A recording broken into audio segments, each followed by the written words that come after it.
Gandang araw po. Ako po ulit si RP ni Jim D po. So, meron po tayo other proof of completion. Ngayon na medyo tatlo to, pero i-feature muna natin yung dalawa.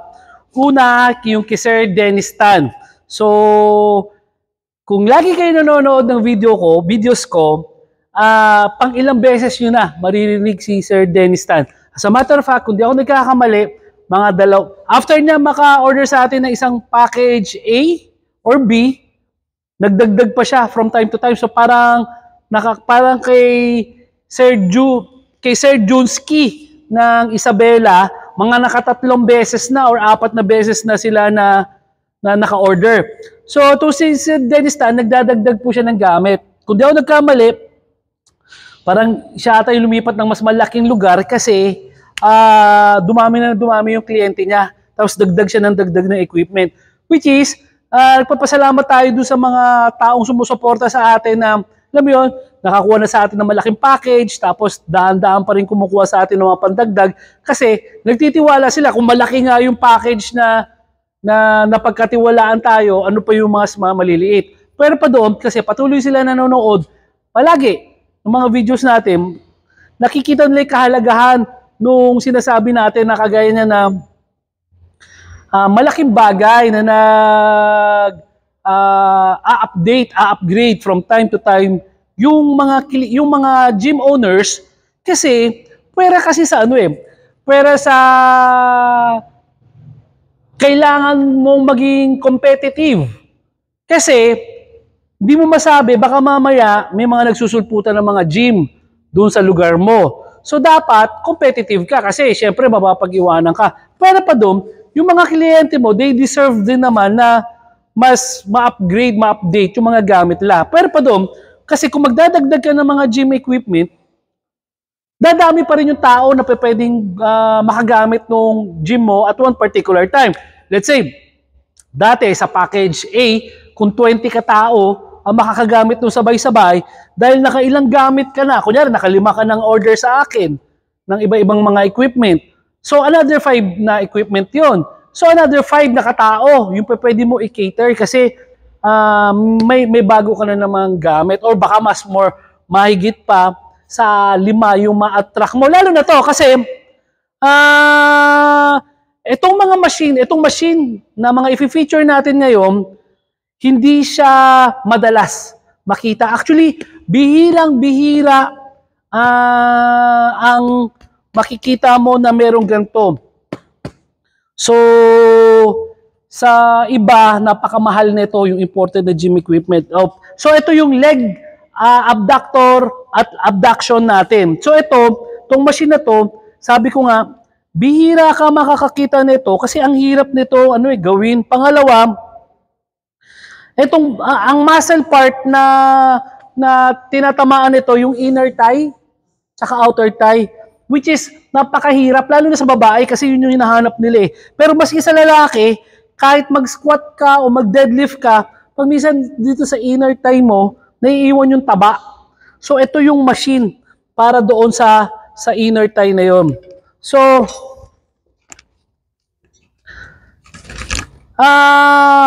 pagka kailangan mong mag-loosen ng fats at magpalaki ng muscle sa inner thigh, ito pong exercise na to ang bagay na bagay sa inyo. Ang hirap gumawa nito ng exercise na to, lalo na sa free weights, mahirap. Pero ito sa leg abductor at adduction machine, kayang-kaya niyang gawin. So to, very, very in demand to para sa mga babae.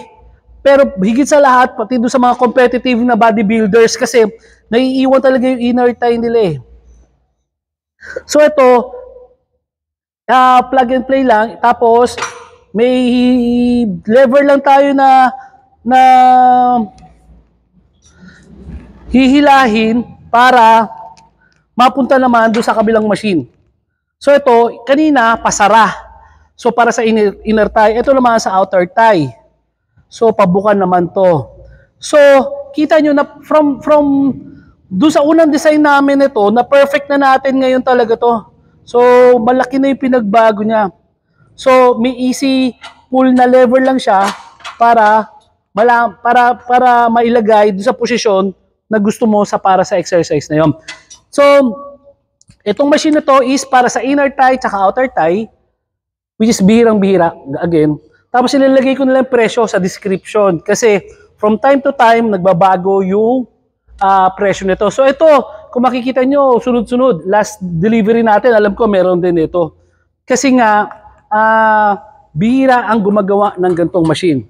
So, shout out din kay Sir William Yam Cruz ng San Pablo City. Sir Yam, ito na po yung order nyo. Ang kulang na lang dito is yung reverse flies with pec deck. Nilalagyan na lang po na selectorize. So, bukas o sa makalawa, i-video ko na po to para ma-deliver kay Sir Yam. So, si Sir Yam, kagaya ni Sir Dennis Tan, nagdadagdag ng mga gamit. Pero, saka na natin i-feature yan. So, ito naman na susunod na i-feature natin is para kila Attorney Nelson Portasio at kay Ma'am Marian Portasio ng Quezon City. So, ito po ay gagamitin naman for home use. So, maganda tong napili ni nila Attorney Portasio para sa home use kasi ito ipapaliwanag ko. Kagaya nung ipapaliwanag ko last time ng mga nakaraang, kasi pag sa home use, ang kailangan mong ingatan kasi dyan, huwag ka madisgrasya. Kasi kung madidisgrasya ka, ikaw lang kalimitan mag-isa sa bahay or habang nag-workout. Mamaya, nadaganan ka, which is, alam nyo naman yon sa YouTube ngayon, hindi ka mahirapan mag-search yung mga nadisgrasya sa bahay o maski sa commercial gym. So ito, very very safe sa home use, very very safe sa commercial gym. Paliwanag ko. So, kung ang target mo is to improve yung chest muscle mo, isa sa mga best exercises na pwede mong gawin is chest press. So, ito yun, chest press. So, walang pinagkaiba to sa chest press ng bench press na free weights. Same movement, incline bench press. So, parehong-pareho ang range of motion. Walang pinagkaiba. Pero ito ngayon ang pinagkaiba naman niya pagdating sa safety.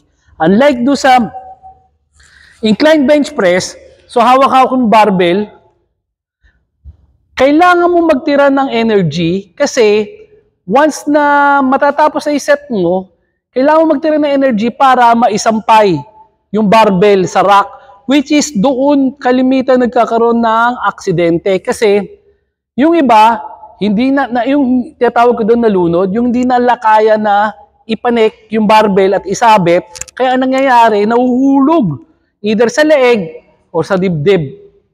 So yun yung isa sa pinakamadalas na aksidente na nangyayari sa gym or sa home gym. Pero ito, hindi mangyayari yon. Una, kung hindi mo na kasi kaya na ibuhatin to, ang last na position mo is ibababa mo lang.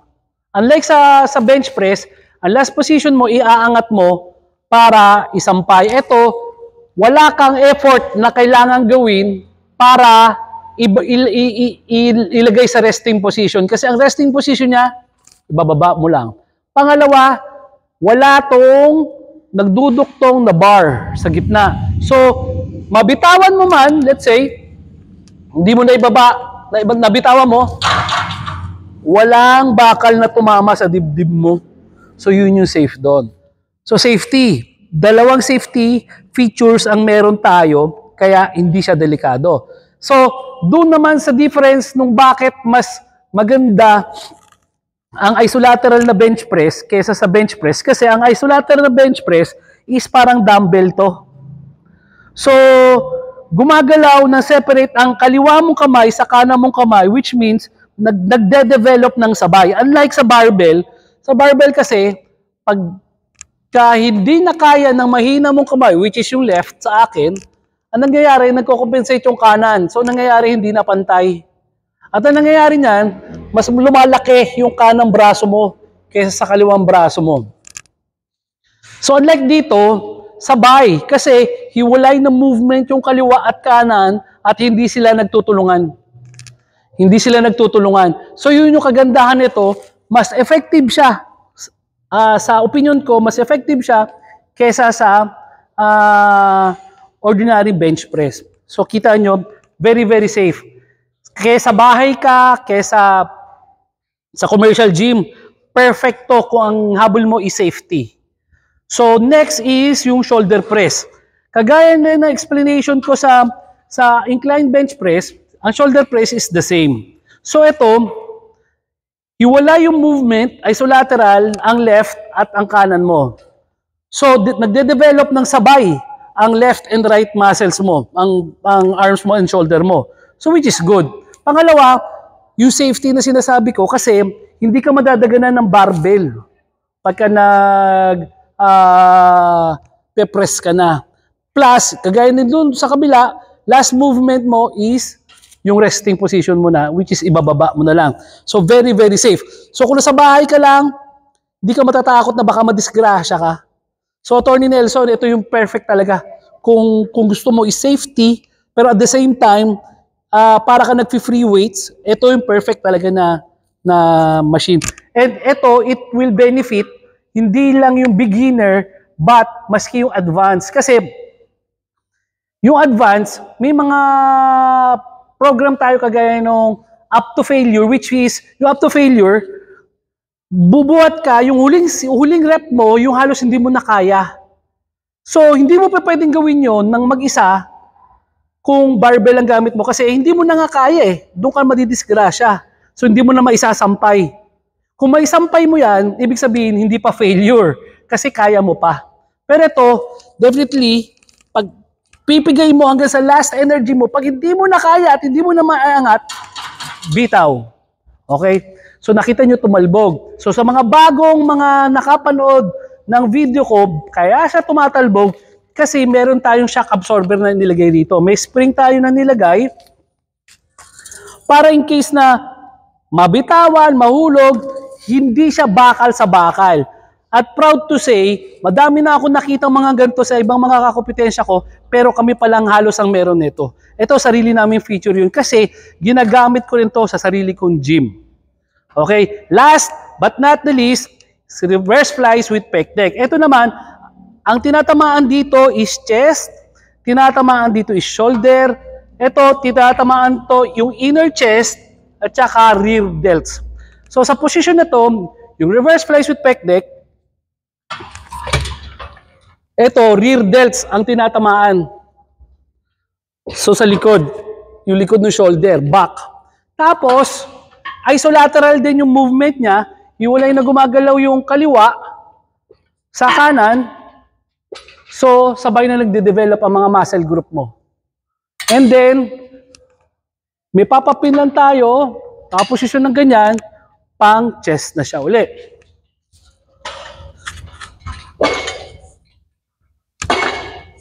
So, simple, isolateral ang movement niya, very, very safe kahit ikaw mag-isa.